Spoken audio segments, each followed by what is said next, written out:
Mas eu queria falar um pouquinho da crise financeira, porque não faz muito, você tem um trabalho muito interessante do ex-diretor do Banco Central da Bélgica, um estudo muito profundo, mostrando que no período do auge da crise financeira e pós-crise financeira, 3% dos 3,2 bilhões de dólares trocados em transações financeiras eram de economia real. Eu duvido que vocês vão ter um dado como esse no Jornal Nacional, ou por SBT, seja o que você quiser. Aquilo que na auge da crise o Wall Street descreveu, né, é a economia da euforia e do pânico.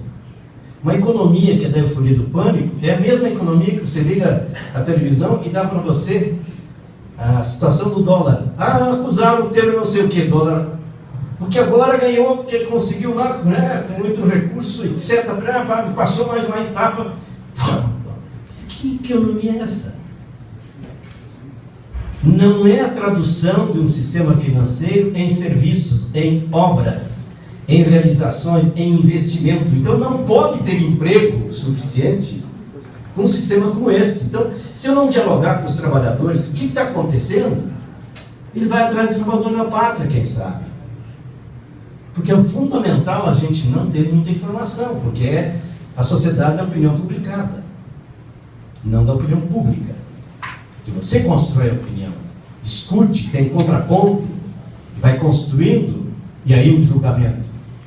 É nesse sentido, pois, que ainda essa crise está agravada por outro fenômeno. Nós continuamos utilizando, com a autorização da Miriam Leitão, que tem Deus que se reúne com ela toda terça-feira às 2 da tarde, para ver como é que vai acontecer com o planeta, dizendo para a gente assim, pibinho, pibinho, pibinho. Caramba! O PIB, quem ajudou a construir e inventar o PIB, já declarou e escreveu a exaustão de que não é mais possível utilizar essa métrica.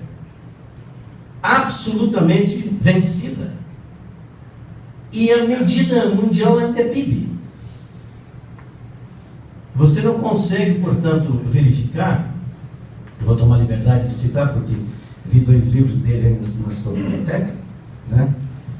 É um dos grandes criadores, junto com Edgar Morin, do movimento chamado Diálogo de Humanité, o Patrick Vivray, de como é que, na verdade, esse enfoque de que nós temos que substituir realmente isso tudo. Tem muita coisa acontecendo. Eu tive a possibilidade de conhecer muito, aprofundei bastante até o PIB do Butão. Fizemos até aqui no Paraná a 3ª, 4ª Conferência Mundial sobre Felicidade Interna Bruta, mas é uma experiência interessantíssima, mas você tem várias outras experiências na busca de construção de indicadores de bem-estar. Um deles é o econômico, não é o único. Surgiu o IDH depois de muito tempo, mas também é pouco. Quando eu ouvi no Butão eles estudando, por exemplo, o IBGE deles calcula e analisa bem-estar psicológico, imagine na casa fazer o censo, e perguntas desse tipo.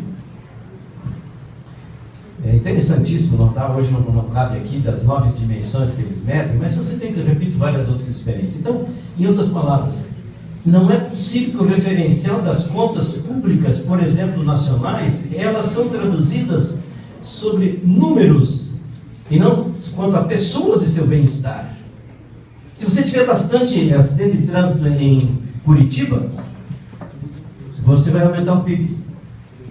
Olha, que estupidez.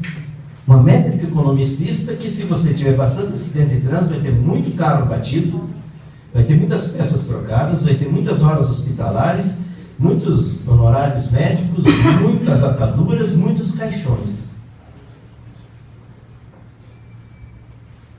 E é isso que... E é válido. E pode derrubar até governo. E 8 pessoas do planeta têm tanta riqueza quanto a metade mais pobre da população mundial, mais do que 3,6 bilhões. Talvez essa é uma imagem muito forte. Então, alguns estão comendo computador, estão tentando ver se conseguem migalhas. Mas eu queria dizer um detalhe que eu sei que todos conhecem aqui, mas a gente às vezes não tem essa percepção, que quando está se tratando de PIB também, Está se tratando por que os mais conservadores, em nenhum lugar do mundo, eles criticam os gastos militares. Em nenhum lugar do mundo eles condenam essa especulação do sistema financeiro. Em nenhum lugar do mundo, inclusive, questionam, por exemplo, a questão de como é que nós estamos, na verdade, colocando mais dinheiro para recuperar bancos do que para fazer o tratamento da fome, da água, do saneamento e da saúde. Esses três componentes, despesas de gastos militares, publicidade, drogas e salvação de bancos, todos juntos, resolvem todos os problemas do planeta Terra no que diz respeito a essas questões cruciais de fome, água, etc. Ponto do lápis, calculados, não tem o que discutir. Ao mesmo tempo, os países ricos se respondem por 56% do que se perde de alimentos no planeta. Isso aqui que se perde todo ano dá para alimentar 2 bilhões de pessoas. Então o problema está no acesso, né, claro, e o problema também está nesse desperdício louco. Aí o aquecimento global, não vou falar. Ao mesmo tempo, nós aqui no Brasil já estamos com a nossa bela contribuição por 240 mil toneladas de lixo. E apenas 18% dos municípios no Brasil inteiro estão em coleta seletiva. E sem coleta seletiva você não faz aquilo que é o garimpo do século XXI, que é o aproveitamento do descartado para reciclar, reaproveitar, reutilizar e até recusar. Inclusive Curitiba, que entrou nas 6 cidades mais poluídas do Brasil.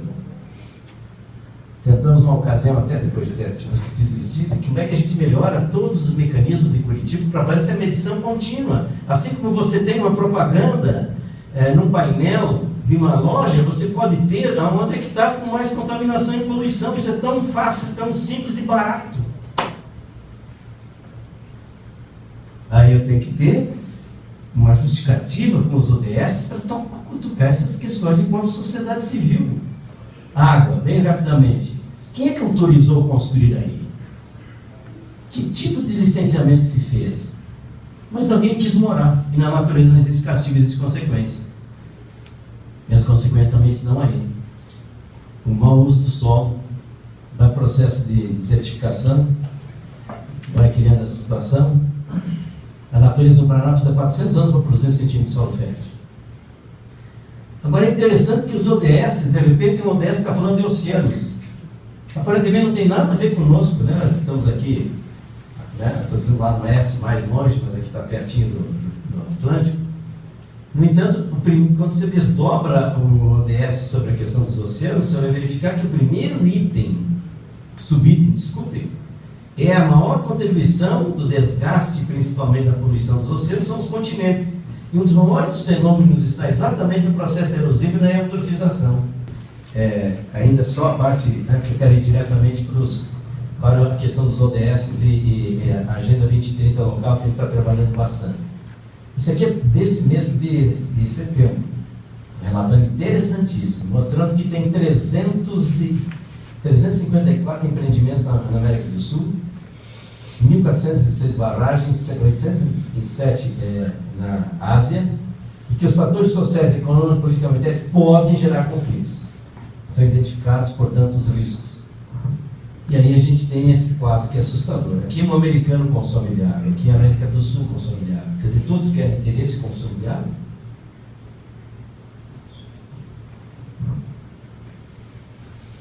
Pronto, vamos lá. Esse é São Paulo. Nós só passamos a incluir na agenda brasileira a questão da crise hídrica quando bateu vamos de novo falar no PIB paulista, que é o maior PIB brasileiro da América Latina. Sempre problema do Nordeste. Semiárido, um desprezo. Agora chegou na República, né? Porque bateu em Brasília, que é um negócio louco, é só quem vai para lá para saber. Tem um colega que acaba de antecipar suas férias que não dá mais. Filha, como é que vai para a escola? Não sabe se vai ter aula, não vai ter água, não sei. Em outras palavras, isso é a capital da República. Na cidade, geopoliticamente ou geohidricamente, extraordinária, que está no grande divisores das bacias brasileiras, as águas emendadas de Brasília. Pois bem, mas esse São Paulo, isso aqui é Cantareira na auge da crise, isso aqui é a cidade de São Paulo. No mesmo dia, essa foto, no mesmo dia, essa foto. Aí eu pergunto, mas e o que estão fazendo com a água que chega? De graça. Qual é a política estadual que tem de uso, reuso, reciclagem e reaproveitamento? Por isso, eu vou só fazer uma pergunta aqui, que eu sei às vezes pode ser um pouco irritante, mas como é que nós chegamos nessa crise então?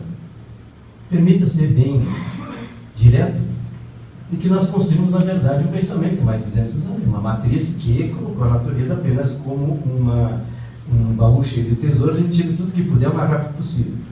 Com maior e respeito histórico, sábios que construíram, mas evidentemente eu não posso deixar de compreender, teve tantas coisas extraordinárias, até hoje extraordinariamente boas, mas Francis Bacon escreveu, a ciência tem que fazer com a natureza o que o Santo Ofício fazer com seus infiéis, torturá-lo para tirar o último dos seus segredos. O que nós vamos fazer? E é, portanto, um pensamento muito reducionista, visão muito imediatista, uma postura muito linear. E isso tudo aqui vai frontalmente contra os ODS, mas frontalmente contra a Constituição, porque a nossa Constituição incorporou novas titularidades dessas das futuras gerações, não é só...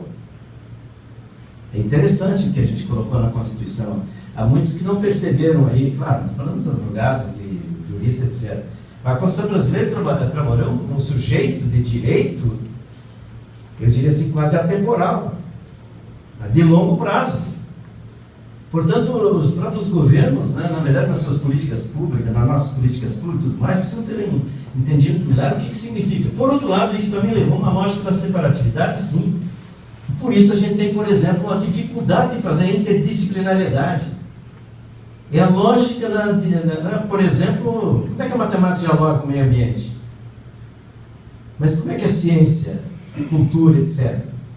Nós separamos tanto que separamos o corpo da mente, a gente forma um monte de gente para tratar do somático. E, inclusive, conseguimos separar a ciência, a espiritualidade, tudo mais que podia acontecer. Mas criamos isso aqui, que é dramático. Crescimento infinito, produção ilimitada. E ao contrário, os limites da natureza são extraordinariamente visíveis, como também a potencialidade da natureza. Por isso, muitos dos problemas de hoje vêm das soluções de ontem, dizia o Peter, e o Einstein, né? O mundo não vai superar a crise com o mesmo pensamento que criou. Resumo ponto e vamos direto à outra questão. Tudo que mostrei agora é para trazer a provocação de que esses cenários mostram que outra ética precisa ser desenvolvida, precisa ser aplicada. Por exemplo, se você tem obrigado. Se você tem, por exemplo, uma questão que você vale quanto tem, se a natureza é apenas um baú, se você tem um conceito de muito economicista, linear, e nada é linear, mas no entanto você tem toda uma estrutura linear. Você faz até uma estrada linear, rompe com os microecossistemas, depois vem todo o resultado, prejuízo, alguns vão rezar. Conclusão da história. Que valores importantes são dessa nova ética? Os valores daqui não são novos. Por que nós, na verdade, só fomos dominados pelo paradigma da conquista, da acumulação, do ter, quando na verdade nós somos exclusivamente resultado do cuidado? É tão diferente, já falei, alguns de vocês já estão cansados de ver, Tati, faz quanto que você não viu? Vou pegar um exemplo muito chulo. A vaca procria sua terneirinha, em 10 minutos ela já recebeu o carinho da mãe, lambeu a sua cria, e em mais 2 minutos ela está mamando. A gente leva quantos meses para descobrir que tem uma geladeira que ela tem leite? Quanto tempo engatinhando? Porque são tão frágeis e achamos que somos plenipotenciários e tudo. Mas no fundo tem uma pedagogia que alimenta isso tudo. Antropocentrismo. Se não romper, não vai dar certo. Por isso que eu tenho que entrar nas universidades, nas escolas. Eu tenho que compreender que a agenda é essa. Porque senão eu faço de conta que eu acho que vai mudar, ou não adianta mesmo. Essa comunidade de vida que está na essência